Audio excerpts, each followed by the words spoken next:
Greetings, brethren, and welcome back to the Chess Crusader channel. Today I'm going to show you how I got to 2000 ELO on chess.com puzzles, and what those puzzles kind of look like.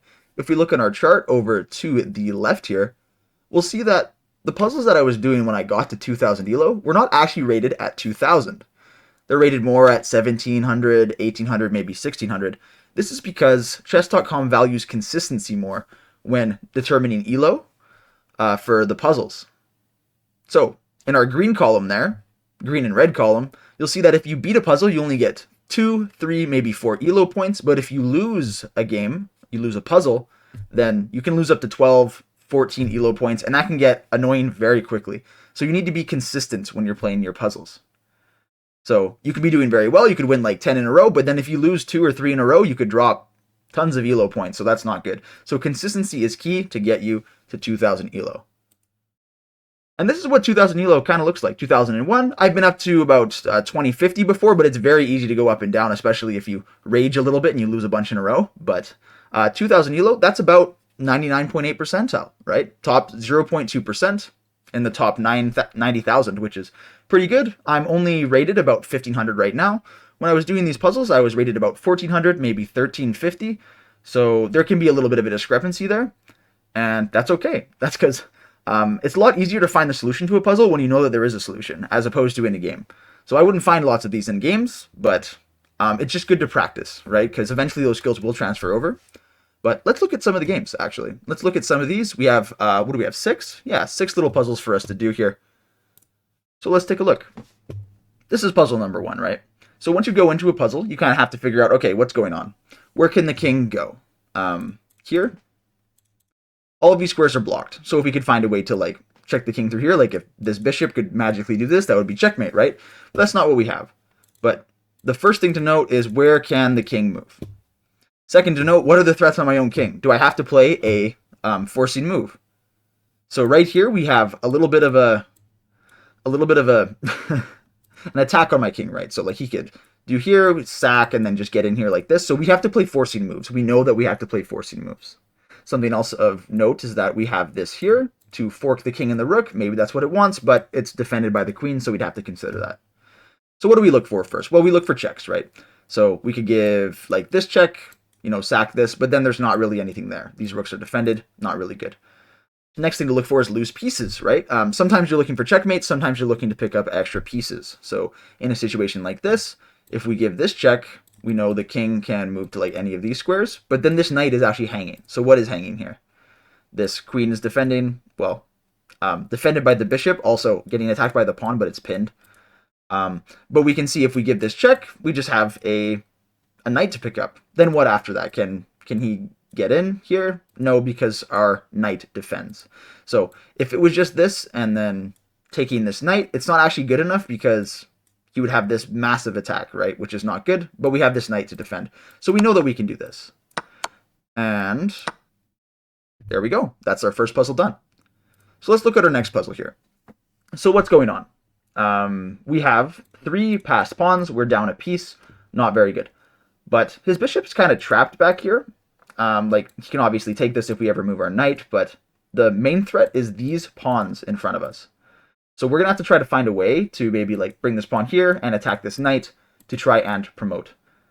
But if we go here, he's just going to take, and then we can't push because then he'll just take back, right? So we have 2 pawns near a king. Let's try to give it check, because really, it's the only check that I can see in the position. Why is it not letting me move? Play problem. Okay, sorry. Here we go. So we give this check, right? Now the king is in the corner, and we still can't really do it. Like, we do this, then he's just going to take, and then if we try to promote, he's going to take back. So we might have to give another check to kind of make this square that we can go here, right? You don't need to calculate all the lines entirely. That's something that, like, if you have lots of time, that's what you should do. But you're just kind of looking for the ideas, because I'll show you. Like, it seems like, oh, yeah, give this check. He's going to take here. We go here, and then this. So let's do this, which is really nice. Okay, we got in, but now we got to worry about the bishop, right? This is something that it's really hard to think this far ahead, but in this situation, it kind of just works that we can just go here, and if he takes it, then we can promote. If we try to go here to prevent the promotion square, then he's just going to take back. So if we go here to block the bishop, then we can go here and make our queen, which is the whole point. It's hard to think that far ahead, but usually during puzzles, what you need to do is just think about checks, think about forcing moves, and it simplifies things a lot. So our next move here, our next puzzle, king has moved to this square, right? We have an attack on the queen, clearly. We have a pin on the knight. What is loose in the position? Only this knight, right? So if we were somehow able to like double up our rooks, maybe the point would be trying to put pressure on the knight, and like let's say this rook was here, and this queen wasn't. No, the queen was here. We could take, and then like, I don't know, take... I'm explaining this poorly. The point is that if you put pressure on a knight like this, if it ever moves, then you can like double up and maybe try to get the rooks back in the corner, but that's not happening here. So what do we have? This knight, we have this king. Once again, maybe try to see where the king can go. If you give different checks, always look at the checks first. So this is a check, obviously horrible because he just takes it. Same thing. We can go back here, which is nice. Prevents the king from going to any of... if we go here, the queen blocks all of these squares. Important to, like, if you have on computer, I would definitely recommend highlighting the squares like this. And if we go here, this also prevents this, but then the king can go and hide, so it's not a huge deal. So, like, let's say we go here, right? Because it's the only checks in the position. I would probably play this move right away, just because it seems like the best. And that's just kind of how you have to go. You're looking for forcing moves in puzzles like this, and this is a check, so he has to do something about it. So let's say we go here. All of these squares are blocked. Where might he go? Well, his king might run here. Yeah, what happens if his king runs there? So we go here. His king's going to run here maybe. Then his king's just out in the open. So maybe that's not good. He could also try to block with his queen. Like, he could go back here as well, but then maybe we try some different, like, go here, takes. I'm not sure. It's kind of difficult. So let's just try to focus on this in general, see what my opponent does. Okay, so he's going to go back here to block with his queen. There were a whole bunch of different lines of where the king could go, and that's a little bit tricky. So when you're not sure, just like I wasn't sure right there, just try to find what looks like the best move, right? Because all these other ones we figured it's not going to work out, right? But here we have something, especially because now if he goes back like this, we can actually take this. He takes back. We can take this knight. He takes back, and then we have a fork. So that's kind of the idea around here. So we have this, and now we take back our knight. But let's just do a little analysis quick on this one. It doesn't quite fit on the board here, but you can kind of figure out what we're going for. He's going to go here, and we were worried about a couple of things. Like, what if the king goes here? This is also valuable because you can look later. It wants us to do, like, knight takes... What does it say? Rook e1. Just kind of... Oh, I see. It's not sacrificed because of this, but, like, I think it just wants us to put pressure in the center. So what does it want my opponent to do? It wants him to go here, try and trade the queen, which we don't really have to do, right? Now the king is just in the center, and we have pins on the knight. Like, this is a real pin now. And we can try to get over here. It's just not good if he goes there. So that's, you know, a little less forcing. What we found was better because it's actually the best move for them to go here and then give up all of these, the fork and stuff that we found. Which is not intuitive at all, because, like, what if here instead he just goes here? What now? So it's important to study your puzzles as well. Oh, what now? Now we just get the rook. I didn't see that before. But yeah, so if you find what looks like the best move has the best kind of continuations from there, it's usually gonna work out for you, which is pretty nice. Next one. So we have our this is our fourth puzzle. So what do we have? Well, we have a couple different pieces staring at each other. Rook staring at the queen. Queen staring at the bishop. Bishop staring at the queen. All right, so lots of stuff going on. So once again, what are we looking for? Well, right now we are equal in pieces. We both have 4 pieces. So this might be like a simplification problem where we try to get to a winning endgame. Like maybe there's no checkmate here. So what are forcing moves? Well, the only check we have in this position is this. So what happens if we do that?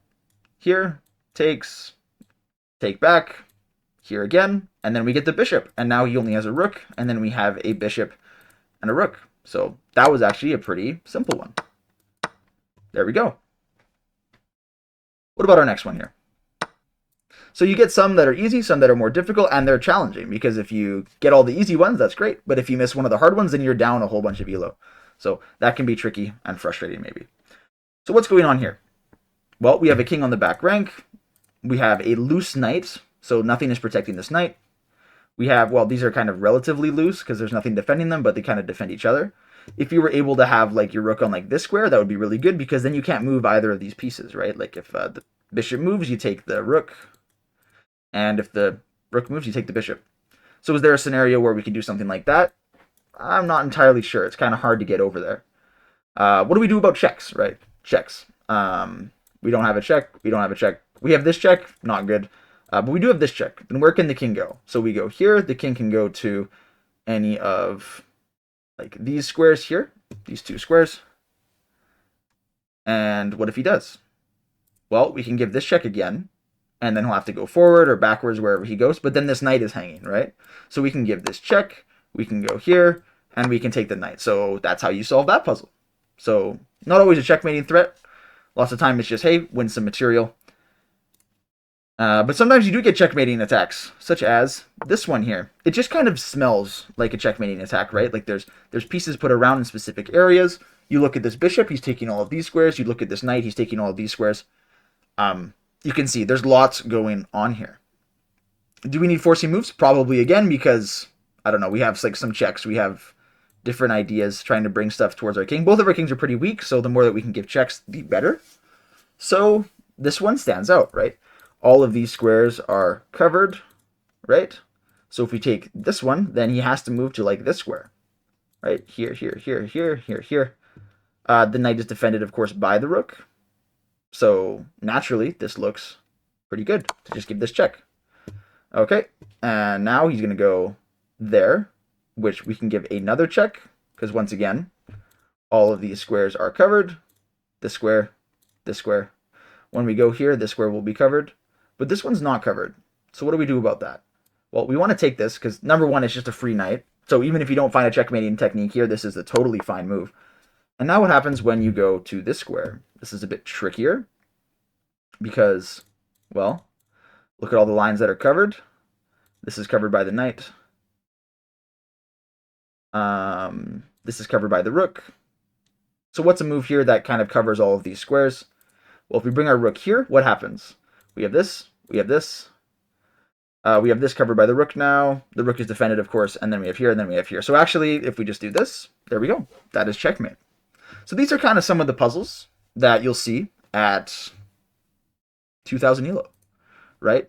Around here we have these, I just did these 6 ones right here. And they were rated like 1683, 1687, 1750, 1780. So kind of around that range. And they took me a bit long. Like the last one that we did, the first one, it took me 4 minutes to find it. It still rewards you the same. It gives you average times of other people that have found them, which is good. That's good. But the goal is consistency. The goal is to find them. And the more you do puzzles, the better you'll probably get at the game of chess. It's a little bit easier during this because you know that there has to be a solution during puzzles, and there's not always a solution. But you do find patterns. You do find things that you're looking for. For instance, in this last one, we knew to look for the squares that are covered, right? All the squares that are covered, and it just kind of fell into place. Okay, we can make this move, and like if this pawn was here, then we wouldn't do that. But we saw that, hey, this was a safe move that we can just play. We can play these and find a checkmate. Even if it's not a checkmate here, we got up a bishop, right? No, up a knight, which is good. So that's kind of how it looks at 2,000 rated elo. Remember, once again, if you get to 2,000, that's the top 99.8%, top 0.2%, so pretty good. So let me know. Let me know if you want me to do more puzzles during games. During videos. Because I've been doing so many just like normal games recently, for those of you who've been around the channel a while. If you want to see me do puzzles live, if you want me to just do more analysis of puzzles like this, let me know. If you think I did well, I have the first time doing this really, so let me know how you think I went. And yeah, until then, I'll see you in the next video. Godspeed, brethren.